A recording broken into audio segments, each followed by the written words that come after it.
അസ്സലാമു അലൈക്കും വറഹ്മത്തുള്ളാഹി. അൽഹംദുലില്ലാഹ് വസ്സലാത്തു വസ്സലാമു അലാ റസൂലില്ലാഹ് വഅലാ ആലിഹി വസഹ്ബിഹി അജ്മഈൻ. അമ്മാ ബഅദ്. തഖ്വല്ലാഹി ഇബാദല്ലാഹ്. സ്നേഹാദരണീയരായ പണ്ഡിതന്മാരെ, കാരണവന്മാരെ, വിശ്വാസികളെ, വിശ്വാസിനികളെ, ജീവിതത്തിൻ്റെ എല്ലാ മേഖലകളിലും റഹ്മാനായ അള്ളാഹുവിൻ്റെ വിധിവിലക്കുകൾ കഴിവിൻ്റെ പരമാവധി സൂക്ഷിച്ച് നല്ല ഭക്തരായി ജീവിക്കണം എന്നെന്നോടെന്ന പോലെ ഓരോരുത്തരോടും ഉണർത്തുകയാണ്, വസിയത്ത് ചെയ്യുകയാണ്. അള്ളാഹു നമ്മെ എല്ലാവരെയും അനുഗ്രഹിക്കുമാറാകട്ടെ. വളരെ സന്തോഷമുള്ള നമ്മുടെ ഈ സമ്മേളനത്തിൽ ഫാമിലി കോൺഫറൻസിലാണ് നമ്മളുള്ളത്. വിവാഹവുമായി ബന്ധപ്പെട്ട് മുവഹിദുകളായ നമ്മുടെ മനസ്സുകളിൽ ഉണ്ടാകേണ്ട ഒന്ന് രണ്ട് ചെറിയ ചിന്തകൾ സമയബന്ധിതമായി സൂചിപ്പിക്കാനാണ് ഇൻഷാ അല്ലാഹ് ഉദ്ദേശിക്കുന്നത്. ജീവിതത്തിൽ ഒരു മഹല്ലിൽ ഖുതുബ പറയുന്ന സമയത്ത് ആ മഹല്ലിലുള്ള ഏതാനും കുടുംബാംഗങ്ങൾ അവരുടെ ഒരു ചെറിയ പെങ്ങളുടെ വിവാഹമോചനത്തിന് ശേഷം അവൾ രണ്ടാമതൊരു വിവാഹം കഴിക്കുന്നതിന് സമ്മതിക്കുന്നില്ല, ഞങ്ങൾ പറഞ്ഞിട്ട് ആ സഹോദരി കേൾക്കുന്നില്ല, നിങ്ങളൊന്ന് സംസാരിച്ചു നോക്കുമോ എന്ന് പറഞ്ഞതിൻ്റെ അടിസ്ഥാനത്തിൽ ആ സഹോദരിയുടെ അടുക്കൽ ബന്ധുമിത്രാദികളുടെ കൂടെ കാര്യം സംസാരിച്ച സമയത്ത് ആ സഹോദരി പറഞ്ഞൊരു വാചകം, ഞാൻ 19-20 വയസ്സേ എനിക്കായിട്ടുള്ളൂ, ഈ ചെറിയ പ്രായത്തിൽ തന്നെ എൻ്റെ ഇക്കാക്ക മരണപ്പെട്ടു പോയി എന്നത് സങ്കടകരമാണ്. ഇനിയൊരു വിവാഹം കഴിക്കണമെന്നും അതാണ് ജീവിതത്തിന് അർത്ഥം നൽകുക എന്നും, അല്ല എങ്കിൽ എൻ്റെ കുടുംബത്തിനും എനിക്കും അത് ഭാവിയിൽ പ്രയാസകരമായി തീരും എന്ന് എനിക്കറിയാം. പക്ഷെ ഞാൻ വിവാഹം കഴിക്കുന്നതിൻ്റെ മുമ്പ് മൗലവി ഒരു കാര്യം ഞാൻ നിങ്ങളോട് ചോദിക്കുകയാണ്. ആ ചോദ്യത്തിന് നിങ്ങൾ എനിക്ക് ഉത്തരം നൽകിയാൽ ഞാൻ രണ്ടാമത്തെ വിവാഹത്തിന് സമ്മതിക്കാം. അപ്പോൾ എന്താണ് എന്ന ചോദ്യത്തിന് ആ സഹോദരി പറഞ്ഞ മറുപടി, ഞാൻ രണ്ടാമത് വിവാഹം കഴിക്കുകയാണ് എങ്കിലും എനിക്ക് സ്വർഗം ലഭിക്കുകയാണെങ്കിൽ എനിക്ക് സ്വർഗത്തിൽ എൻ്റെ ഒന്നാമത്തെ ഇക്കാക്കയെ തന്നെ കിട്ടും എന്ന് നിങ്ങൾ ഉറപ്പ് തരികയാണെങ്കിൽ ഞാൻ രണ്ടാമത്തെ വിവാഹത്തിന് തയ്യാറാണ്, അല്ലെങ്കിൽ ഞാൻ തയ്യാറല്ല. ഞാനൊരു ചെറിയൊരു അനുഭവം പറയുന്നത്, വിവാഹത്തെക്കുറിച്ച് ജീവിച്ചു തുടങ്ങിയ ഒരു സഹോദരി അവളുടെ ജീവിതത്തിൽ നിന്നുള്ള ആനന്ദവും സന്തോഷവും നമ്മളോട് പങ്കുവെക്കുകയാണ്. ഒന്നുകൂടി പറയാം, ഖുതുബ കഴിഞ്ഞ് ജുമാക്ക് ശേഷം ഒരു 80 വയസ്സിൻ്റെ മുകളിലുണ്ടാകും പ്രായമുള്ള എനിക്ക് സുപരിചിതനായൊരു ഉപ്പ, ഒരു വെല്ലിപ്പ. 1-2 മിനിറ്റ് സംസാരിക്കണം, എല്ലാവരും പോയതിന് ശേഷം അതുവരെ ഞാൻ കാത്തിരിക്കാമെന്ന് പറഞ്ഞു. എല്ലാവരും പോയതിന് ശേഷം ഉപ്പ വന്നിട്ട് ആദ്യം പറഞ്ഞു, മൗലവി എനിക്കൊരു കാര്യം ചോദിക്കാനാണുള്ളത്, നിങ്ങൾ എന്നെ തെറ്റിദ്ധരിക്കരുത്. പക്ഷെ എന്താണ് ചോദിക്കാനുള്ളത്? ഉപ്പൻ്റെ മറുപടി, എനിക്കിങ്ങനെ ആഗ്രഹിക്കാൻ പറ്റുമോ? ഞാൻ മരിക്കുന്നതിൻ്റെ മുമ്പായി എൻ്റെ ഭാര്യ മരണപ്പെട്ടു പോകണം എന്നെനിക്ക് ആഗ്രഹിക്കാൻ പറ്റുമോ? അപ്പം ഞാൻ ചോദിച്ചു, നിങ്ങളെന്താണ് അങ്ങനെ പറയാനുള്ള കാരണം? മൗലവി അതുകൊണ്ടാണ് ഞാൻ പറഞ്ഞത്, തെറ്റിദ്ധരിക്കരുത്. ഞാനും എൻ്റെ ഭാര്യയും വളരെ നല്ല ജീവിതമാണ്, ഭയങ്കര സന്തോഷത്തിലാണ്. ഞങ്ങൾക്ക് 3 മക്കളാണ്, 2 മക്കൾ പുറത്താണ്, ചെറിയ മകനും കുടുംബത്തിൻ്റെയും കൂടെയാണ് ഞങ്ങൾ നിൽക്കുന്നത്. എൻ്റെ ഭാര്യ അധികമൊന്നും തുറന്ന് സംസാരിക്കില്ല, എന്നോട് മാത്രമേ സംസാരിക്കുള്ളൂ. കഷ്ടപ്പാടോ പ്രയാസമൊക്കെ എന്തെങ്കിലും ഉണ്ടെങ്കിൽ എന്നോടേ പറയുള്ളൂ, മക്കളോട് ആരോടും പറയില്ല, അത് അവൾക്ക് ഇഷ്ടമല്ല. ഇപ്പോൾ അവൾക്ക് പ്രായത്തിൻ്റേതായ പ്രയാസങ്ങൾ വന്നു തുടങ്ങി, ഞാനാണ് അവളെ നോക്കുന്നത്. എനിക്കതിൽ ഭയങ്കര സന്തോഷമേ ഉള്ളൂ. പക്ഷെ ഇപ്പം എനിക്കൊരു 83 വയസ്സായി, അവൾക്ക് 19 വയസ്സുമായി. അവൾക്ക് രോഗം മൂർച്ഛിക്കുകയാണ്. ഞാൻ ആലോചിക്കുന്നത്, ഞാനെങ്ങാനും മരിച്ചാൽ അവളുടെ ഈ പ്രയാസം അവൾ മക്കളോടോ ആരോടും പറയില്ല. പറയാതിരിക്കുമ്പോൾ അവൾ എൻ്റെ മരണത്തിന് ശേഷമാണ് മരിക്കുന്നതെങ്കിൽ വേദന അനുഭവിച്ച് നോക്കാനില്ലാതെ ആരോടും പറയാതെ ബുദ്ധിമുട്ടി മരിക്കേണ്ടി വരുമല്ലോ. അതിനേക്കാൾ നല്ലത് മൗലവി, ഞാൻ നല്ല രൂപത്തിൽ എൻ്റെ ഭാര്യയെ നോക്കി അവൾക്കൊരു സന്തോഷകരമായി ഈ ദുനിയാവിൽ നിന്ന് പര്യവസാനം നൽകി, പിന്നെ എൻ്റെ കാര്യമല്ലേ, അത് 1-2 കൊല്ലത്തിനിടയിൽ ഈ പ്രായം വെച്ച് ഞാൻ പോയാലും സാരല്ല, അവൾക്ക് സന്തോഷമാകുമല്ലോ. ഞാൻ ഒരു ഭാര്യയുടെയും ഒരു ഭർത്താവിൻ്റെയും 2 അനുഭവങ്ങളാണ് പറഞ്ഞത്. ജീവിതം വളരെ മനോഹരമായി ജീവിച്ച ദാമ്പത്യമുള്ള ആളുകളാണ് ഇവരൊക്കെ. ഇങ്ങനെയുള്ള ആയിരക്കണക്കിന് നല്ല അനുഭവങ്ങൾ നമ്മൾക്ക് ഓരോരുത്തർക്കും പറയാനുണ്ടാകും. ഈ അനുഭവങ്ങൾക്കിടയിലാണ് സത്യത്തിൽ വിവാഹം എന്നത് നമ്മുടെ ആളുകൾക്ക് പ്രയാസവും ബുദ്ധിമുട്ടുമുള്ളൊരു കാര്യമായിട്ട് മാറുന്നത്. അതെന്തുകൊണ്ടാണ് എന്ന് മാത്രമാണ് പറയണത്. ഇപ്പോൾ സാധാരണ ഒരു വിവാഹം ഉറപ്പിച്ചു കഴിഞ്ഞാൽ ആ വധൂവരന്മാർ സ്ഥിരമായി കൂട്ടുകാരിൽ നിന്നും കുടുംബക്കാരിൽ നിന്നൊക്കെ കേൾക്കുന്ന ചില സാമ്പ്രദായികമായ ക്ലീശേ സംസാരമുണ്ട്. അതെന്താണെന്നറിയോ? എടാ എൻ്റെ നിക്കാഹ് ഉറപ്പിച്ചോ, എടാ എൻ്റെ സ്വാതന്ത്ര്യം പോയിട്ടോ. പെൺകുട്ടിനോട് പറയും എൻ്റെ കല്യാണം ഉറപ്പിച്ചോ, പുതിയ ഭാഷയിൽ എൻ്റെ 2 ചിറകുമായിട്ട് അരിഞ്ഞതിഞ്ഞ് പറക്കാൻ എന്നെ കൊണ്ട് കഴിയില്ല. കുറച്ചും കൂടി മുതിർന്ന ആൾക്കാരാണ് ഈ പറയും, എൻ്റെ കാല് കെട്ടിയ പോലെയാണ്. എൻ്റെ വാപ്പനോട് പറഞ്ഞിട്ട് അതെനിക്ക് അനുഭവമുണ്ട്, ഞാൻ അതിൻ്റെ അടിസ്ഥാനത്തിലാണ് പറയണത്. നിക്കാ ഖുത്തുബനൊക്കെ പറ്റിയിട്ട് ഞാൻ കേട്ടിട്ടുണ്ട്. ഖുത്തുബ കഴിഞ്ഞിട്ട് പുറത്തേക്ക് ഇറങ്ങുമ്പോൾ ഒരാൾ പറയണത്, ഈ മൗലവി നിക്കാ ഖുത്തുബടത്തിനേക്കാളും സെറ്റപ്പ് ആയിട്ട് നിൻ്റെ നിക്കാ ഖുത്തുബടന്നീനെ. ഈ പറഞ്ഞൊക്കെ വെറും ആയത്തോ ദീസമല്ലോ കേട്ടോ, ജീവിതത്തിൽ ഇതൊന്നും ഉണ്ടാവില്ല കേട്ടോ, ഈ പറഞ്ഞൊന്നും ഉണ്ടാവില്ല. സോ ഇവിടെ ഒരു പ്രശ്നമുണ്ടല്ലോ. അള്ളയും റസൂലും പറയാണ്, ജീവിതത്തിൽ സന്തോഷം വർദ്ധിക്കും, ആഹ്ലാദം വർദ്ധിക്കും. ലി തസ്കുനു ഇലൈഹ എന്നതിലൂടെ ഭാര്യയ്ക്ക് ഭർത്താവിനും ഭർത്താവിന് ഭാര്യയ്ക്കും അതുവരെ കൂട്ടുകാരിൽ നിന്നും കുടുംബക്കാരിൽ നിന്നും ചങ്ങാതിമാരിൽ നിന്നും ബന്ധുമിത്രാദികളിൽ നിന്നും അനുഭവിക്കാത്ത ആനന്ദവും മനസ്സമാധാനവും വർദ്ധിപ്പിച്ചല്ല നൽകും. പക്ഷെ വിവാഹം കഴിഞ്ഞ് മക്കളുള്ള നമ്മൾ പറയണു നമ്മുടെ ജീവിതത്തിൽ പ്രയാസവും സങ്കടവും കൂടുകയാണ്. എനിക്ക് ഓർമ്മയുണ്ട്, ചെറിയൊരു ക്ലാസ് ഇങ്ങനെ എടുത്ത സമയത്ത് ഒരു സ്ഥലത്ത് ഇങ്ങനെ ക്ലാസ് എടുക്കണം. ആ സമയത്ത് പറഞ്ഞു, വിവാഹ ജീവിതം ആരംഭിച്ചു കഴിഞ്ഞാൽ യഥാർത്ഥ സന്തോഷം നമ്മൾക്ക് തിരിച്ചറിയാൻ കഴിയുമെന്ന് പറഞ്ഞു.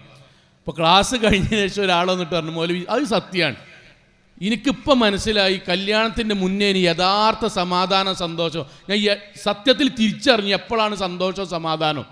അപ്പോൾ ഇത് പറയാനുള്ളൊരു കാരണം എന്താണെന്ന് വെച്ചാൽ ഇവിടെ ഒരു കോൺട്രഡിക്ഷൻ നടക്കുന്നുണ്ട്. അള്ളയും റസൂലും പറഞ്ഞു സമാധാനവും സന്തോഷവും വർദ്ധിക്കും.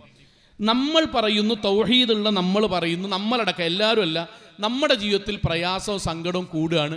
കല്യാണം കഴിക്കാൻ പോണ ഏതൊരാളോടും പെൺകുട്ടികളും സഹോദരിമാരൊക്കെ പറയണത്, പുരുഷന്മാരും പറയണത്, നിങ്ങളുടെ ജീവിതത്തിൽ പ്രയാസം കൂടുകയാണ്, ദുഃഖം കൂടുകയാണ്. അതെന്തുകൊണ്ടാണ്? ഒറ്റ കാരണേ ഉള്ളൂ. വിവാഹം കൊണ്ട് കിട്ടേണ്ട സമാധാനവും സന്തോഷവും റാഹത്തും എവിടെ നിന്നാണ് കിട്ടുന്നത്, അതെങ്ങനെയാണ് കിട്ടുന്നത് എന്ന് അറിയാതെയാണ് പലപ്പോഴും വിവാഹം ഉറപ്പിക്കുന്നത്, വിവാഹാഘോഷം നടത്തുന്നത്, വിവാഹത്തിന് ശേഷം ജീവിക്കുന്നത്. ഇതാണ് പ്രശ്നം. എവിടുന്ന സഹോദരിമാരെ, ഉമ്മമാരെ, യുവാക്കളെ, യുവതികളെ, വാപ്പാരെ, കല്യാണം കൊണ്ട് കിട്ടേണ്ട റാഹത്തും സമാധാനവും സക്കീനത്തും ഖുർറത്തു ഐനും അവർ ജീവിക്കുന്ന വീടിനുള്ള മസ്കനും എവിടെ നിന്നാണ് കിട്ടുന്നത്? ഒറ്റ സ്ഥലത്തു നിന്ന് കിട്ടുള്ളൂ, അള്ളാൻ്റെ ഏക്കെന്ന് മാത്രം. ഇത് മനസ്സൊന്ന് പോകരുത് കേട്ടോ. അള്ളാൻ്റെ ഏക്കെന്ന് മാത്രമേ കുടുംബജീവിതത്തിൻ്റെ സന്തോഷവും സമാധാനവും കിട്ടുള്ളൂ. അതുകൊണ്ടാണ് അള്ളാഹുവിൻ്റെ വാക്ക്, വജഅല ബൈനക്കും മവദ്ദത്തൻ വറഹ്മ, ഞാൻ അവർക്കിടയിൽ മവദ്ദത്തും റഹ്മത്തും ഉണ്ടാക്കി കൊടുക്കണം. പടച്ചോൻ തരണം. ബാപ്പാക്കും ഉമ്മാക്കും നൽകാൻ കഴിയില്ല, നിർദ്ദേശങ്ങൾ നൽകാം. കൗൺസിലർക്ക് നിർദ്ദേശങ്ങൾ നൽകാം. കൂട്ടുകാർക്ക് അതിൻ്റെതായ കാര്യങ്ങളൊക്കെ കൊടുക്കാം. പക്ഷെ സന്തോഷം, സമാധാനം, ആഹ്ലാദം, 2 മാതാപിതാക്കളെയും ഒരുപോലെ കാണാനുള്ള മനസ്സ്, പോരായ്മകളെ അംഗീകരിച്ച് പതിയെ പതിയെ തിരുത്താനുള്ള മനസ്സ്, എൻ്റെ ഇണയെ ജീവനേക്കാളധികം സ്നേഹിക്കാനുള്ള ആർദ്രഹൃദയം, അലിവ്, മനസ്സിൻ്റെ അങ്ങേയറ്റത്തെ ഇഷ്ടം, ഇതെല്ലാം പടച്ചവൻ നമ്മൾക്ക് നൽകുന്ന സമ്മാനമാണ്. അത് ആരേക്കെന്ന് മാത്രമേ കിട്ടുള്ളൂ? അള്ളാൻ്റെക്കെന്ന് മാത്രമേ കിട്ടുള്ളൂ. ഇത് നമ്മൾ തിരിച്ചറിയാതെ പോകുന്നു. ഞാനിത് കുറ്റപ്പെടുത്തിയിട്ടല്ല, എനിക്കിത് പറയണം എന്നുള്ളതുകൊണ്ടാണ് പറയണേ. ഇത് തിരിച്ചറിയാതെ പോകുമ്പോൾ എന്തു സംഭവിക്കുന്നു? കല്യാണം ഗംഭീരാകുന്നു, മന്ത്രിമാർ പങ്കെടുക്കുന്നു, നല്ല ഖുത്ബയാകുന്നു, നമ്മുടെ കല്യാണ വീഡിയോ റീൽസുകളായി മില്യൺ ആളുകൾ കണ്ടു തുടങ്ങുന്നു, എല്ലാവരും അറിയുന്നു, ഗൾഫിൽ നിന്ന് ആശംസകൾ സോഷ്യൽ മീഡിയകൾ വഴി വരുന്നു, എല്ലാ ഇവൻസുകളും ഗംഭീരാകുന്നു. പക്ഷേ ഒരു കൊല്ലം കഴിഞ്ഞ് 1.25 കൊല്ലം കഴിഞ്ഞിട്ട് എങ്ങനെയുണ്ട് ഫാത്തിമ ജീവിതം, എങ്ങനെയുണ്ട് അബ്ദുറഹ്മാനെ ജീവിതം എന്ന് ചോദിച്ചാൽ മൗലവി തട്ടിമുട്ടി അങ്ങനെ അഡ്ജസ്റ്റ് ചെയ്ത് പോണ്, പിന്നെ ഒന്നാമത്തെ കുട്ടിയായി ഇനിയിപ്പോൾ പറഞ്ഞിട്ട് കാര്യമില്ലല്ലോ എന്ന വാചകത്തിലേക്ക് നമ്മുടെ ജീവിതം ചുരുങ്ങുന്നു. എന്തേ പ്രശ്നം? ഒറ്റ പ്രശ്നമേ ഉള്ളൂ. വിവാഹത്തിൻ്റെ ഭക്ഷണം കൊണ്ടോ വിവാഹത്തിൽ പങ്കെടുത്ത ആളുകളെ കൊണ്ടോ വിവാഹം നടത്തുന്നതിൻ്റെ സാമ്പത്തിക ചെലവ് കൊണ്ടോ അവിടെ കൂടിയ ആളുകൾ മുഴുവൻ പങ്കെടുക്കുക അവർ കൊണ്ടുവന്ന വാഹനം കൊണ്ടോ വിവാഹ ജീവിതത്തിൻ്റെ സന്തോഷം ബാധിക്കൂല. അതിന് അള്ളാഹു തരണം. ആ പടച്ചവൻ തരുന്നിടത്ത് നമ്മൾ അള്ളാഹുവിന് പ്രിയപ്പെട്ടവരായി മാറിയാൽ അള്ളാഹു നമ്മൾക്ക് നല്ല ജീവിതം നൽകും. അതിന് എവിടെ മുതൽ തുടങ്ങണം അറിയോ? ഞാൻ വിവാഹത്തിൻ്റെ ഈ ഒരൊറ്റ ഭാഗം പറയണം. എവിടെ മുതൽ തുടങ്ങുമെന്ന് വെച്ചാൽ അള്ളാഹു വിവാഹവുമായി ബന്ധപ്പെട്ട് ആദ്യം നമ്മളോട് പറഞ്ഞ വാചകം എന്താ അറിയോ? നല്ല ഒരു കുടുംബ ജീവിതം നമ്മൾക്ക് കിട്ടണോ, നമ്മൾ നമ്മുടെ ജീവിതത്തിലേക്ക് ഇണയാക്കി കൊണ്ടുവരുന്നവരെ അള്ളാഹുവിന് പ്രിയപ്പെട്ടവരാക്കി മാറ്റണം. ഞാൻ ഒന്നുകൂടി പറയട്ടോ, നമ്മൾ അള്ളാഹിനോട് പ്രാർത്ഥിക്കേണ്ടത്, ഞാൻ മക്കൾക്ക് കൂടി പറഞ്ഞു കൊടുക്കാൻ വേണ്ടി പറയണം.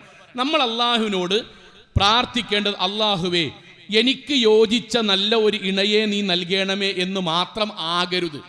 അള്ളാഹുവേ നിനക്കിഷ്ടപ്പെട്ട എനിക്ക് യോജിച്ച ഒരു ഇണയെ നീ എനിക്ക് നൽകണമേ എന്നാകണം പ്രാർത്ഥിക്കേണ്ടി.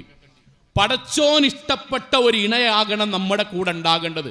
ആ ഇണ എങ്ങനെയാണ്? അവിടെയാണ് നമ്മൾ വർഷങ്ങളോളം കേട്ട ഹദീസാണ് തുൻകഹുൽ മർഅതു ലിഅർബഅ. ഏതൊരു വിവാഹവും നടക്കുന്നത്, നമ്മുടെ നാട്ടിലുള്ള ആളുകൾ വിവാഹം കഴിക്കുന്നത് മാലിഹ വലി ജമാലിഹ വലി ഹസബിഹ, പൈസ നോക്കി കല്യാണം കഴിക്കുന്നു, തറവാട് നോക്കി കല്യാണം കഴിക്കുന്നു, അതുപോലെ ജീവിതത്തിലെ വ്യത്യസ്ത സുഖസൗകര്യങ്ങൾ നോക്കി ഒക്കെ വിവാഹം കഴിക്കുന്നു. പക്ഷെ നമ്മളോട് അള്ളാഹ് പറഞ്ഞ വാക്ക് ഇതൊക്കെ നാട്ടിൽ ചെയ്യുന്നതാണ്. തറവാട് നോക്കി മാത്രം കല്യാണം കഴിക്കുന്നു, സമ്പത്ത് നോക്കി മാത്രം കല്യാണം കഴിക്കുന്നു, കുടുംബ പാരമ്പര്യം നോക്കി കല്യാണം കഴിക്കുന്നു. അള്ളാഹിന്റെ റസൂൽ പറഞ്ഞ വാക്ക് എന്താണ്? അള്ളാഹു പറഞ്ഞതിന്റെ അടിസ്ഥാനത്തിലാണല്ലോ ഫദ്ഫർ ബിദാത്തിദ്ദീൻ തരിബത് യദാക്. രണ്ടാമത്തെ വാക്ക് പ്രധാനമാണ്, ഫദ്ഫർ ബിദാത്തിദ്ദീൻ. സന്തോഷവും അള്ളാഹ് നൽകുന്ന സന്തോഷവും സമാധാനവും റാഹത്തും അള്ളാഹു അവരിലൂടെ നൽകുന്ന നല്ല തലമുറയെയും നമ്മൾക്ക് വേണ്ടി പ്രാർത്ഥിക്കുന്ന നല്ല മക്കളെയും നമ്മുടെ ബാപ്പാനും ഇമ്മാനെയൊക്കെ ഉൾക്കൊള്ളാൻ പറ്റുന്ന നല്ല ദാമ്പത്യ ജീവിതവും അവസാനം വജഅൽനാ ലിൽ മുത്തഖീന ഇമാമ എന്ന് പ്രാർത്ഥിക്കാൻ പറ്റുന്ന പ്രാർത്ഥനയിലേക്കും എത്തിച്ചേരുവാനാണോ നിങ്ങൾ വിവാഹം കഴിക്കുന്നത് എങ്കിൽ ഒരു കാര്യം ചെയ്യണം. എന്താണ്? നിങ്ങളുടെ വിവാഹത്തിന്റെ തെരഞ്ഞെടുപ്പിന്റെ മാനദണ്ഡം ദീനാകണം.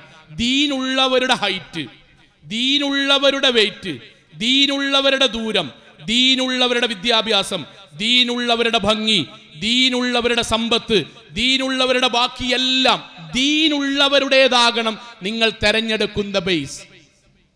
അടുത്ത വാക്കം തരും തെരിബത്തിയതാക്കണം ദർശനങ്ങൾ. നമ്മുടെ ഭാഷ പറഞ്ഞാൽ റിസ്ക് എടുക്കേണ്ടി വന്നാലും, കയ്യിൽ മണ്ണ് പുരളേണ്ടി വരുന്ന റിസ്ക് എടുക്കേണ്ടി വന്നാൽ എന്താ റിസ്ക് എടുക്കുക എന്ന് പറഞ്ഞാൽ എന്താ റിസ്ക് എടുക്കേണ്ടി വരുന്നാൽ ഞാനും അല്ലെങ്കിൽ ദീനുള്ള ഒരാണും ഒരു പെണ്ണും വിവാഹം കഴിക്കുമ്പോൾ അപ്പുറത്തുണ്ടാവും പ്രായമ്മ, ഒരാൾ കറുത്തിട്ട് ഒരാൾ വെളുത്തിട്ടില്ലേ, ഓ എടങ്ങേറാണല്ലേ, എവിടുന്നാലേ കിട്ടിയത് ഇത് കേൾക്കേണ്ടി വരും. അപ്പുറത്ത് അന്തല്ലെങ്കിലും നിസ്കാരല്ലെങ്കിലും രണ്ടാളും വെളുത്തിട്ടായ മതി. പടച്ചോൻ ഇതൊക്കെ മൈമൂനാക്ക് തേടിയിട്ട് കിട്ടിയതാണ്, അതിനേക്കാളും വലിയ കുറുവയാണ് പറയാ. ഈ വാക്ക് കേൾക്കേണ്ടി വരും. അള്ളാഹ് പറഞ്ഞു സാരല്ല, തെരിബത്തിയതാ, ഭാവിയിൽ മനസ്സിലാക്കിക്കൊള്ളും, അവർക്ക് മനസ്സിലാക്കും. ഒന്നാമത്തത് ഞാൻ എൻ്റെ മുവഹിദുകളായ രക്ഷിതാക്കളെ പറഞ്ഞു, ഫസ്റ്റ് കാര്യം ഇനിയെങ്കിലും തെരഞ്ഞെടുപ്പ് പടച്ചവൻ പറഞ്ഞത് നമ്മൾ കേട്ടാൽ അതിന് ശേഷം അള്ളാഹിനോട് തേടാം.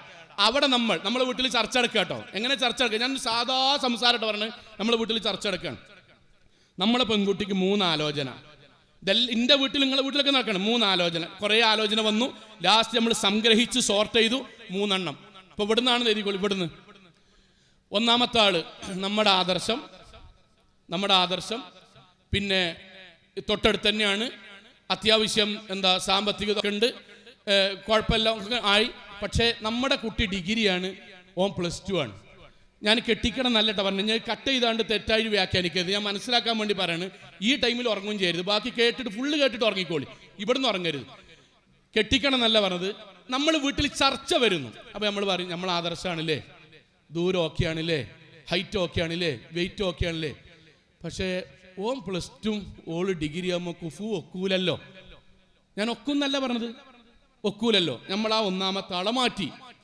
2, നമ്മൾ ആദ്യം നോക്കി വിദ്യാഭ്യാസം ഉണ്ടോന്നാണ്. അപ്പോൾ നോക്കുമ്പോൾ അവന് PG ഉണ്ട്, LP സ്കൂൾ അധ്യാപനാണ്, റാഹത്തായി. അടുത്തത് നോക്കി, നമ്മുടെ ആദർശാണ്, ഹൈറ്റ് ഓക്കെയാണ്, വെയിറ്റ് ഓക്കെയാണ്, ഒക്കെയാണ്. പക്ഷേ ചെക്കൻ ഞങ്ങളെ നാട്ടാണ്, നിലമ്പൂരാണ്. ഇവിടുന്ന് അതുവരെ ഭയങ്കര റിസ്ക്കാണ്.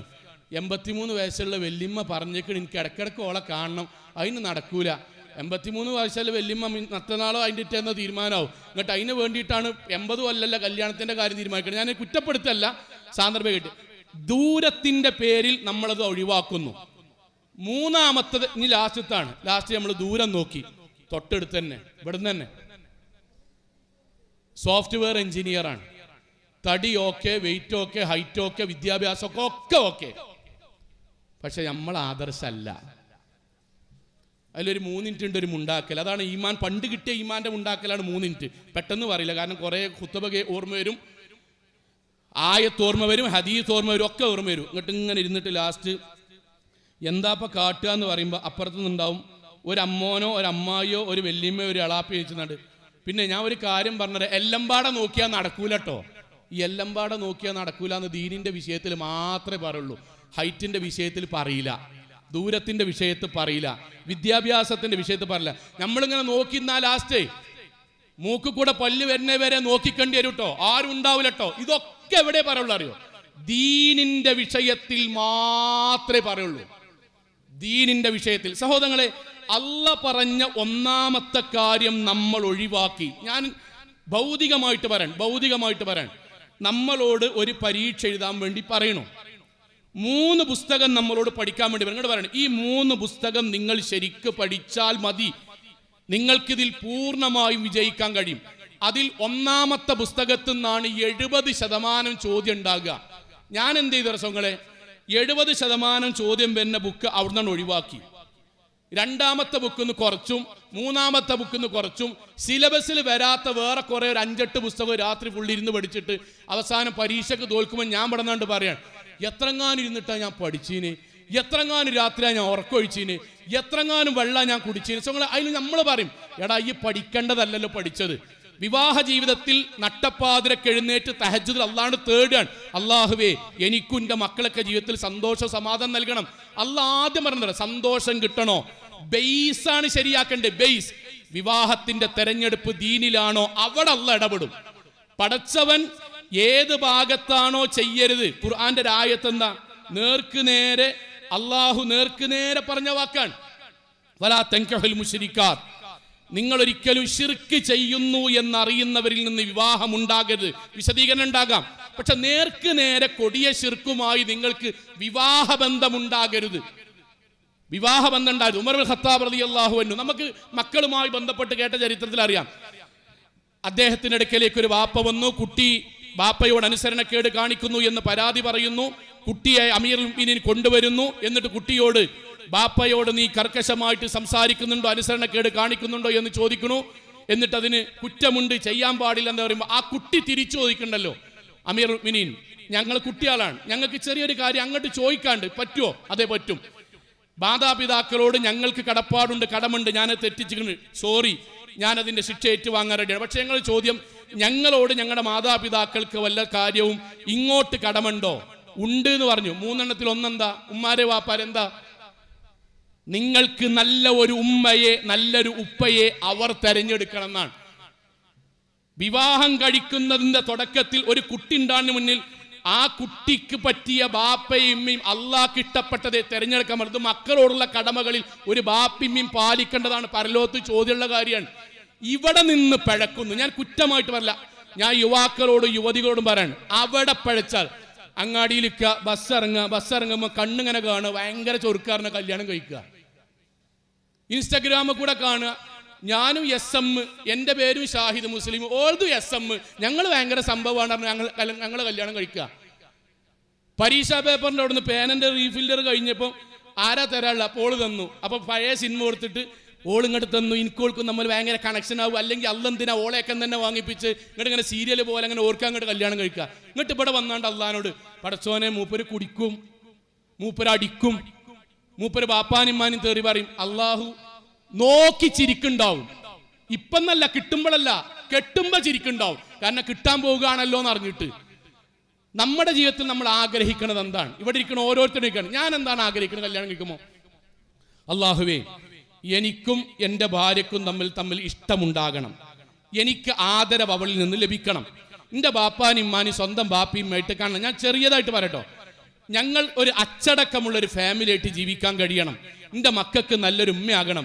ആത്യന്തികമായി ജന്നാത്തു അദ്നിൻ യദ്ഖുലൂനഹാ മൻ സലഹ മിൻ ആബാഇഹിം വസ്വാജിഹിം വദുർരിയാതിഹിം. നാളെ അംബിയാ മുർസലീങ്ങളുടെ കൂടെ സ്വർഗ്ഗത്തിൽ ഞങ്ങൾ ഒരുമിച്ച് ചേരണം. ഇതാണ് ഞാൻ കല്യാണം കഴിക്കുമ്പോൾ ഞാൻ ആഗ്രഹിക്കുന്നത്.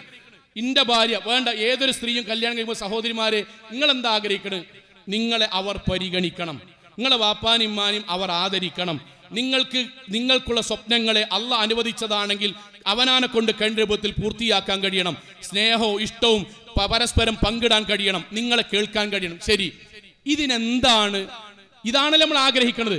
അങ്ങനെ ഒരു ഭർത്താവിനെ കിട്ടാൻ, ഭാര്യയെ കിട്ടാൻ, ആ ഭാര്യയിലും ഭർത്താവിലും എന്താ ഉണ്ടാണ്ട്? എഞ്ചിനീയറിംഗ് കഴിഞ്ഞ ഒരാൾക്ക് ഇത് ഉണ്ടാവും എന്ന് പറഞ്ഞല്ല.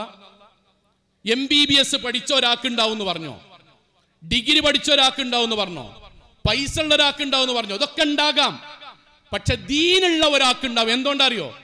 എന്തുകൊണ്ടാണ് സുഖങ്ങൾ? ഞാൻ ദീനുള്ള ഒരു പെൺകുട്ടിയെ ഞാൻ വിവാഹം ആലോചിക്കുമ്പോൾ അവളുടെ ഭംഗി നോക്കണം, അവളുടെ ദൂരം നോക്കിക്കോളൂ, അവളുടെ ഹൈറ്റ് നോക്കിക്കോളൂ. പക്ഷെ ഞാൻ ദീനുള്ള ഒരാളെ തിരഞ്ഞെടുക്കുമ്പോൾ അവൾ കേട്ടിട്ടുണ്ട്, പഠിച്ചിട്ടുണ്ട്. എന്ത്? പ്രവാചകൻ സല്ലല്ലാഹു അലൈഹി വസല്ലമയുടെ അടുക്കൽ ഒരു സഹോദരി വന്നു. റസൂലുള്ളാഹിന്റെ ഇക്കാക്കാനുള്ള കടം എന്താണ്? റസൂൽ അരമണിക്കൂർ വയല് പറഞ്ഞില്ല. ഹാദാ ജന്നത്തുക്കി വനാറുക്കി, മോളെ ഇക്കാക്ക നിന്റെ സ്വർഗ്ഗാണ്, ഇക്കാക്ക നിന്റെ നരകാണ്. അയ്യുമാ ഇംറഅത്തിൻ മാതത് വസൗജുഹാ അൻഹാ റാദിൻ ദഖലത്തിൽ ജന്ന, മോളെ നീ മരിച്ചു പോകുമ്പോൾ ഇക്കാക്ക നിന്നെപ്പറ്റി പൂർണ്ണ തൃപ്തിയുള്ളവനാണെങ്കിൽ നിനക്ക് സ്വർഗ്ഗം ഉണ്ടാവും, തൗഹീദും ആരാധനയുണ്ടെങ്കിൽ. ഇത് പഠിച്ചൊരു പെൺകുട്ടിക്ക് ഈ പറഞ്ഞതൊന്നും പഠിപ്പിച്ചു കൊടുക്കണ്ട. പക്ഷെ അത് പഠിക്കണമെങ്കിൽ ദീനാണ് വേണ്ടത്.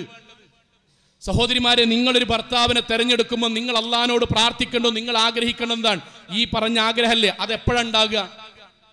അത് ബിസിനസ്സുകാരനോ അധ്യാപകനോ ഡോക്ടർക്കോ ഉണ്ടാകണമെന്നുണ്ടോ? ഇല്ല. ദീനുള്ള ബിസിനസ്സുകാരൻ, ദീനുള്ള ഡോക്ടർക്ക് ഉണ്ടാകും. കാരണം അവൻ കേട്ടിട്ടുണ്ട്, പഠിച്ചിട്ടുണ്ട്. മാ അക്രമ നിസാ ഇല്ലാ കരീമാ വമാ ഹാനഹുന്ന ഇല്ലാ ലഈമാ. അള്ളാഹിന്റെ മുന്നിൽ ഏറ്റവും മാന്യൻ, ആരാധനയോടൊപ്പം സ്വന്തം ഇണയോട് ഏറ്റവും നന്നായി പെരുമാറുന്നവനാണ്. അള്ളാഹിന്റെ മുന്നിൽ ഏറ്റവും മോശക്കാരൻ, ആരാധന ഉണ്ട്, അങ്ങാടിക്കാരുടെ ഒക്കെ സംഭവം, വീട്ടിൽ വളരെ മോശം, അവൻ അങ്ങനെയാകൂല. ഭാര്യയെ അവൻ ഉപദ്രവിക്കൂല.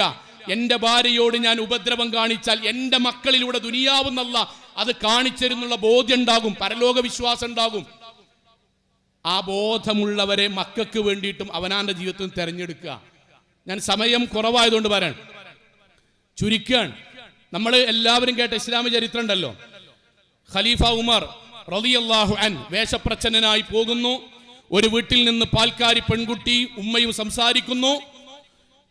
പാലിൽ വെള്ളം ചേർക്കാൻ വേണ്ടി പറയുന്നു. ആ കൂരയിൽ നിന്ന് ഉമ്മ പറയുന്ന സമയത്ത് ഉമ്മ അമീറുൽ മുഅ്മിനീൻ കാണുന്നു പറയുന്നു. നമ്മുടെ അമീറുൽ മുഅ്മിനീൻ ഇപ്പോൾ ഇറങ്ങിയിട്ടുണ്ടാവും, കാണുന്നില്ല എന്ന് പറയുമ്പം അള്ളാഹു കാണുന്നുണ്ട് എന്ന് പറയുന്നു. ഇതുവരെ നമ്മൾ പഠിച്ചതാണ്. കാരണം അതുവരെ പഠിക്കാൻ നമുക്ക് സുഖം. അതിന് ശേഷം ഒരു വാക്കുണ്ട്, അത് നമുക്ക് പഠിക്കാൻ സുഖമല്ല. ഏതുപോലെ ഹാദാ മിൻ ഫളിൽ റബ്ബീന്ന് വീട്ടു മുട്ടിക്കണ പോലെ. അത് കുഴപ്പമില്ല. ബാക്കിയുണ്ട്, ലി യബ്ലുവനി, എന്നെ പരീക്ഷിക്കാൻ വേണ്ടിയിട്ടാണ്. അഷ്കുർ അം മക്ഫൂർ, ഞാൻ ഇതുകൊണ്ട് നന്ദി കാണിക്കോ നന്ദികേട് കാണിക്കോ അത് നമ്മൾ എഴുതൂലല്ലോ. അതേപോലെ ഇത് ഇതുവരെ പഠിക്കും. അതിന് ശേഷം എന്താ അറിയോ? ആ വീട്ടിലെ പാൽക്കാരി പെൺകുട്ടി ഉമ്മയോട്, ഉമ്മ അമീറുൽ മുഅ്മിനീൻ കണ്ടിട്ടില്ലെങ്കിലും പാലിൽ വെള്ളം ചേർക്കുന്ന അള്ളാഹു കാണുന്നു പറഞ്ഞപ്പം അമീറുൽ മുഅ്മിനീൻ നേരെ വീട്ടിൽ പോയി. പിറ്റേ ദിവസം മകനെ വിളിച്ചിട്ട്, വിവാഹപ്രായമെത്തിയ മകനെ വിളിച്ചുകൊണ്ട് ചോദിച്ചു, ഹല്ലക സൗജത്തുൻ തഖ്ശല്ലാഹ്, അള്ളാനെ പേടിക്കണ നല്ല ഒരു പെൺകുട്ടിയെ നിനക്ക് ഭാര്യയായിട്ട് വേണോ? കൊട്ടാരത്തുനിന്നാണ് ആലോചന. കൊട്ടാരത്തുനിന്ന് എവിടേക്ക്? പാൽക്കാരി വീട്ടിലേക്ക്. എന്തിന്?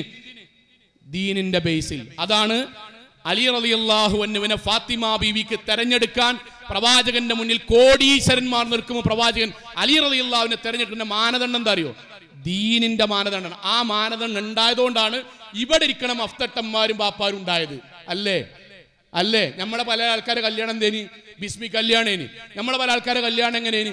ഒന്നായിട്ട് ഏട്ടത്തി അഞ്ചത്തി പാടും ഒക്കെ പാടെ കല്യാണേനി. ഇങ്ങോട്ടോ നമ്മൾ സമ്മേളനത്തിനുണ്ട്, നമ്മൾ ചർച്ചക്കുണ്ട്, നമ്മൾ സ്വതക്കൊടുക്കാണ്ട്, പള്ളിക്കൊക്കെ ഇഴ്ത്തിക്കാഫിനുണ്ട്, പള്ളി നിർമ്മാണത്തിനുണ്ട്, ഉള്ള വാളിമാലൊക്കെ ഊരിയിട്ട് അള്ളാഹിന്റെ മാർഗത്ത് കൊടുക്കാൻ, ഉംറക്കും ഹജ്ജിനും പോകാൻ നമ്മളുണ്ട്. പിന്നെ ഇതൊന്നല്ലമ്മ കല്യാണം, നിങ്ങൾക്ക് ലൈഫ് അറിയില്ലമ്മ, നിങ്ങളൊക്കെ തന്ത വൈബാണുമ്മ എന്നൊക്കെ പറഞ്ഞ് നമ്മളെ വണ്ടി കയറ്റി നമ്മളെ പുതിയ കുട്ടികൾക്കോ ഓർക്ക് സ്വർണ്ണമോദനം കിട്ടി അത് വിറ്റാണ്ട് ഡ്യൂക്ക് ബൈക്ക് എടുക്കുക, പോവുക, മരിച്ചുക.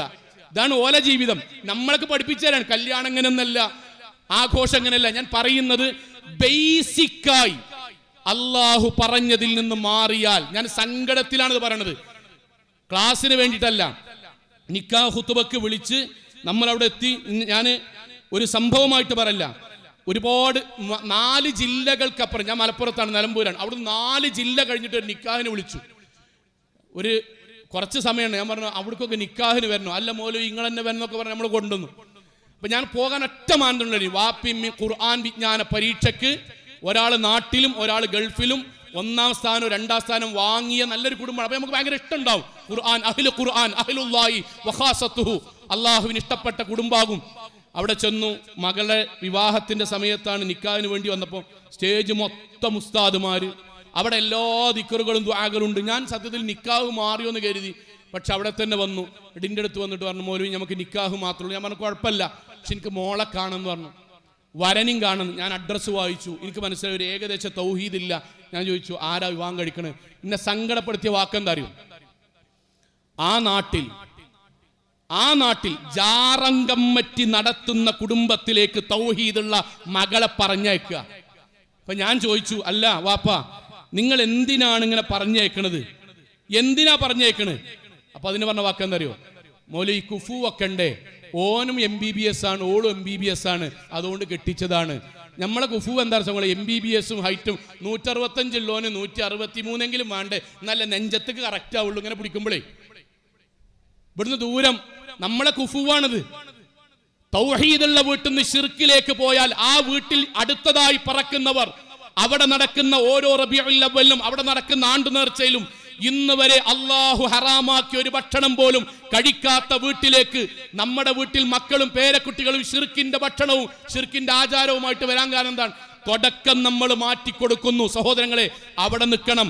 വിവാഹം കഴിക്കാത്തവരോട് പറയാൻ, ദീന് മുറുകെ പിടിച്ചോളൂ. അവിടെ നിന്ന് നിങ്ങൾ വിദ്യാഭ്യാസം നോക്കിക്കോളൂ. അള്ളാഹു നമ്മുടെ ജീവിതത്തിൽ സന്തോഷം നൽകും. 2, വിവാഹത്തിന്റെ തെരഞ്ഞെടുപ്പ് പടച്ചോൻ ഇഷ്ടപ്പെട്ട രൂപത്തിലേക്കാക്കുക. 2 എന്താ അറിയോ? എനിക്ക് ഈ വിവാഹവുമായി ബന്ധപ്പെട്ടിട്ട് ആലോചിക്കുമ്പം ആദ്യം ഓർമ്മ വരുന്ന ആയത്ത് സൂറത്ത് യൂനുസിലെ 12-ാമത്തെ.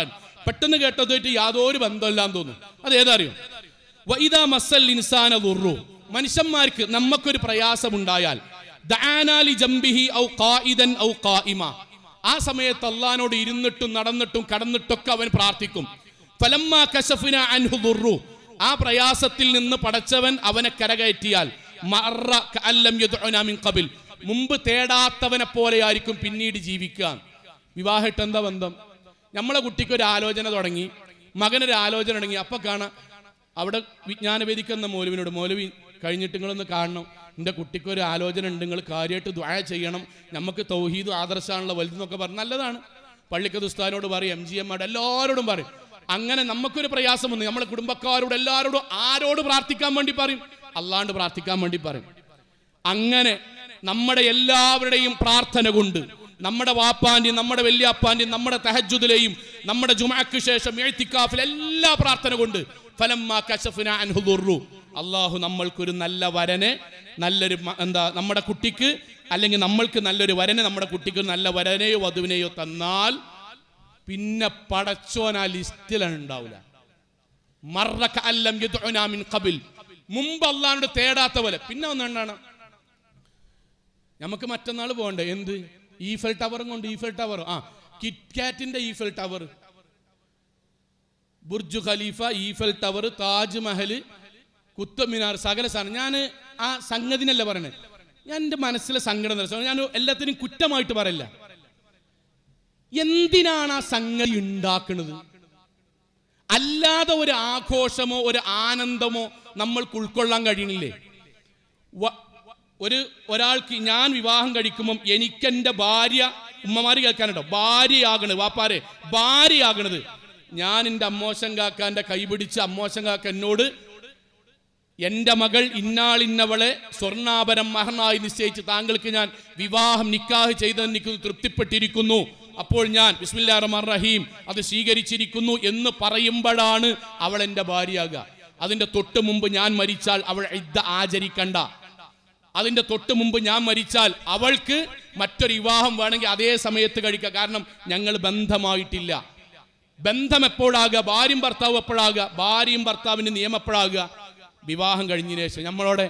നമ്മോടെ പോവുക അങ്ങോട്ട്. വളയിലെ ചടങ്ങ് എപ്പോഴാ? നമ്മൾ ഉണ്ടാക്കിയതാണത്. നമ്മൾ പോവുക, ഉറപ്പിക്കഞ്ഞ വല്ല മുട്ടായി കൊടുക്കുക, അതിനൊന്നല്ല കുഴപ്പം.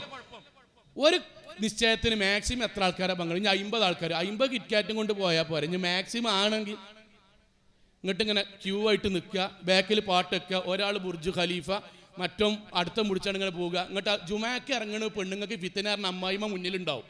ഏത് ആണുങ്ങളടി കൂടെ പോയാൽ ഫിത്തനയാണ്, വസാദാണ്, പള്ളിക്കൊക്കെ ഇറങ്ങാൻ പറ്റൂല, നിങ്ങൾക്ക് മുജാഹിദീങ്ങൾക്ക് ദീൻ അറിയില്ല പറഞ്ഞ അമ്മായിമ്മയ്ക്കാർ ആദ്യം ഉണ്ടാകുക. എന്നിട്ട് ഇങ്ങനെ കൂമ്പാരായിട്ട് പോവുക, കൊടുക്കുക.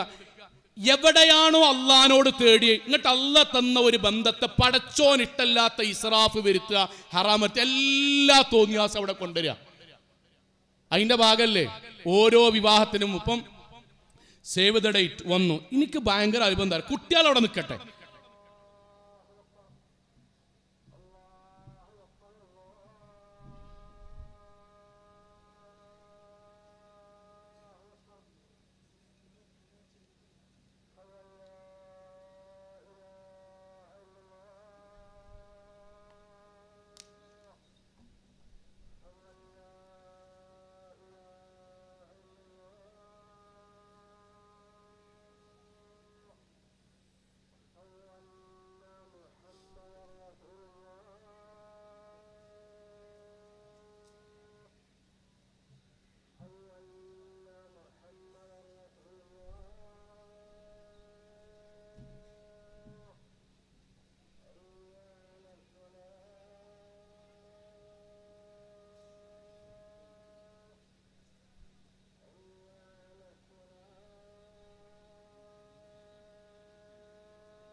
സഹോദരങ്ങളെ, 5 മിനിറ്റ് കൊണ്ട് അവസാനിപ്പിക്കുകയാണ് ഇൻഷാ അല്ലാഹ്. പറഞ്ഞത് അള്ളാഹു നമ്മൾക്ക് നൽകിയൊരു സമ്മാനമാണ് സത്യത്തിൽ വിവാഹം. ആ വിവാഹത്തെ പിന്നീട് പടച്ചോൻ ഇഷ്ടല്ലാത്തത് കൊണ്ടുവരുമ്പോൾ അള്ളാഹു ആ കുടുംബത്തിലെ, ആ വിവാഹത്തിലെ സന്തോഷം അള്ളാഹു എടുത്തു കളയും. ഏറ്റവും പ്രധാനം 5 മിനിറ്റ് കൊണ്ട് പറഞ്ഞ 2 കാര്യമാണ്. ഒന്ന്, വിവാഹത്തിൻ്റെ അന്ന് മനസ്സിൽ ആലോചിക്കട്ടോ, സ്വന്തം വിവാഹത്തിൻ്റെ അന്ന്. ഇത് കുറ്റമായിട്ടല്ല, ഇനിയൊരു പരിഹാരം ഉണ്ടാകാനാണ്. അവനവൻ്റെ വിവാഹത്തിൻ്റെ അന്ന് ളുഹറും അസറും നിസ്കരിച്ച് എത്ര പുതിയണ്ണും പുതിയാപ്പിളി ഉണ്ടാവും? വെറുതെ ആലോചിച്ചോക്കോണി. എത്ര വരനും വധു ഉണ്ടാവും? എന്തുകൊണ്ടുണ്ടാകുന്നില്ല? ഭൂരിപക്ഷം, എല്ലാവരും അല്ല, ഭൂരിപക്ഷം. എന്തുകൊണ്ട്? ഒരു വിവാഹത്തിന് ഭക്ഷണം, പാർക്കിംഗ്, വരുന്നത് പോകുന്നത്, ഗസ്റ്റുകൾക്ക് ഇരിക്കാനുള്ളത്, ഓഡിറ്റോറിയം, എല്ലാ സംഗതിയും ചർച്ചയിലുണ്ട്. പക്ഷെ അവിടെ വരുന്ന ആളുകൾ ഏറ്റവും പ്രധാനം അവിടുത്തെ പ്രാർത്ഥനയാണല്ലോ. ബാറക്കല്ലാഹു ലക്കുമാ വബാറക അലൈക്കുമാ വജമഅ ബൈനക്കുമാ ഫിൽ ഖൈർ എന്ന് അവിടെ കൂടിയ 100ഓളം ആളുകൾ, വിശ്വാസികൾ പ്രാർത്ഥിച്ച് ആ പ്രാർത്ഥനയ്ക്ക് ഉത്തരമായി നമ്മുടെ കുടുംബത്തിൽ അള്ളാഹു നൽകുന്ന സന്തോഷം, സമാധാനം, അതാണ് ജീവിതത്തിന്റെ ആത്യന്തികമായ റിസൾട്ട്. അത് കിട്ടാൻ നിസ്കരിക്കുന്ന ആളുകളാകേണ്ട സഹോദരങ്ങളെ. എൻ്റെ ജീവിതത്തിൽ ആദ്യമായി ഞാൻ ഇന്ന് വരെ ബന്ധമില്ലാത്ത പുതിയൊരു ജീവിതത്തിലേക്ക് കാലെടുത്ത് വെക്കുമ്പോൾ അള്ളാഹുവിന് പ്രിയപ്പെട്ട പരലോകത്ത് ആദ്യമായി ചോദിക്കുന്ന ചോദ്യമായ നിസ്കാരത്തിന് ഉത്തരമായി ഞാൻ മുസ്ലിമാണ് എന്ന് പറയാനുള്ള ക്വാളിറ്റി വധൂവരന്മാർക്ക് ഉണ്ടാകണം. നിസ്കരിച്ചിട്ടില്ലെങ്കിൽ വധൂവരന്മാർ, നിസ്കരിക്കാത്തവന്റെ ഇസ്ലാമിന്റെ വിധി കാഫിറായിട്ടായിരിക്കും.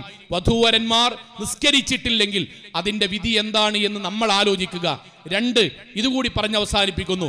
ഇസ്ലാമിക വേഷവിധാനം നമ്മുടെ വിവാഹ സദസ്സുകളിൽ മാറിപ്പോകരുത്. പ്രവാചകന്റെ വാക്ക് നമ്മൾക്ക് സുപരിചിതമായ വാക്കാണ്. നിസാഉൻ കാസിയാത്തുൻ ആരിയാത്തുൻ മായിലാത്തുൻ മുമീലാത്തുൻ റൂസിഹിന്ന കസ്നിമത്തുൽ ബുഖ്ത് ലാ യദ്ഖുലുൽ ജന്ന വലാ യജ്നീഹാ. അതാ നാളെ പരലോകത്ത് 70,000 മൈലുകൾ ആഞ്ഞടിച്ച് വീശുന്ന സ്വർഗത്തിന്റെ വാസം ലഭിക്കാത്തവരുണ്ട്. അതിലൊന്ന്, വസ്ത്രം ധരിച്ച നഗ്നകളാണ്. സഹോദരിമാരെ, ബാക്കി എല്ലാ ദിവസങ്ങളിലും നമ്മുടെ സലഫി മഫ്തയും നമ്മുടെ പർദയും നമ്മുടെ ചുരിദാറും നമ്മുടെ ഇസ്ലാമിക വേഷങ്ങളും എല്ലാം ഓക്കെയാണ്. പക്ഷേ ആളുകൾക്ക് മാതൃകയാകേണ്ട വിവാഹത്തിന്റെ അന്ന് നമ്മൾ ഈ നാട്ടിലെ തൗഹീദിന്റെ മുൻഗാമികളായി തൗഹീദിന്റെ ജീവിക്കുന്ന മാതൃകളായി ജീവിക്കുമ്പം നമ്മുടെ വിവാഹം ഓരോരുത്തരും നോക്കും, നമ്മുടെ മകളുടെ വിവാഹം ഓരോരുത്തരും നോക്കും, നമ്മൾ ധരിക്കുന്ന വേഷം ഓരോരുത്തരും നോക്കും, നമ്മുടെ മകൾ പുതുവണ്ണായിരിക്കുമ്പോഴുള്ള വേഷം ഓരോരുത്തരും നോക്കും. അന്നേ ദിവസം അള്ളാഹ്ക്ക് ഇഷ്ടമില്ലാത്ത വേഷത്തിലാണെങ്കിൽ ആ വിവാഹത്തിന് അള്ളാഹുവിന്റെ പക്കൽ നിന്ന് അനുഗ്രഹമുണ്ടാകുമോ എന്ന് നമ്മളെങ്കിലും ആലോചിക്കണം. നിസ്കരിച്ചിട്ടില്ല എങ്കിൽ ആ വധൂവരന്മാരായ നമ്മൾക്ക് അള്ളാഹുവിന്റെ അനുഗ്രഹം ഉണ്ടാകുമോ എന്ന് നമ്മൾ ആലോചിക്കണം. അവസാനിപ്പിക്കുന്നു. നിക്കാഹ് ഖുത്ബ വളരെ പ്രധാനമാണ്. ഞാൻ എന്തിനിത് പറയുന്നു എന്ന് ചോദിച്ചാൽ, ബാക്കി എല്ലാത്തിനും സമയമുണ്ടാകുമ്പോഴും നിക്കാഹ് ഖുത്ബയ്ക്ക് വേണ്ടി നമ്മൾ ഏൽപ്പിക്കുന്ന ആളുകളോട് നമ്മൾ പറയാറുള്ളത്, വരൻ വരുന്നത് 12 മണിക്ക് ഏൽപ്പിച്ചാൽ വരൻ 12:45 വരും. വാപ്പാരാരും വരനോട് നേരത്തെ വരാൻ പറയില്ല. ആർക്കെന്ത് പഴച്ചാലും ഒരു പ്രശ്നമല്ല. പക്ഷേ മൗലവി അദ്ദേഹത്തെ വിളിച്ചു കൊണ്ടുവന്ന് അദ്ദേഹം 12 മണിക്കത്തെ നിക്കാഹിന് 11:45 വന്ന് 12 മണിക്കിരുന്ന് 12:45 വരെ കാത്തുന്ന് അവർക്ക് വേണ്ടി 1 മണിക്കൂറോളം വെയിറ്റ് ചെയ്ത മൗലവിനോട് എന്ത് പറയോ, ഇനി ആകെ 5 മിനിറ്റ് ഉള്ളൂ, നിങ്ങൾ 5 മിനിറ്റ് കൊണ്ട് ഇത് ചുരുക്കണം എന്ന് പറയും. ഇത് അപമാനിക്കലാണ്, ചെയ്യരുത്.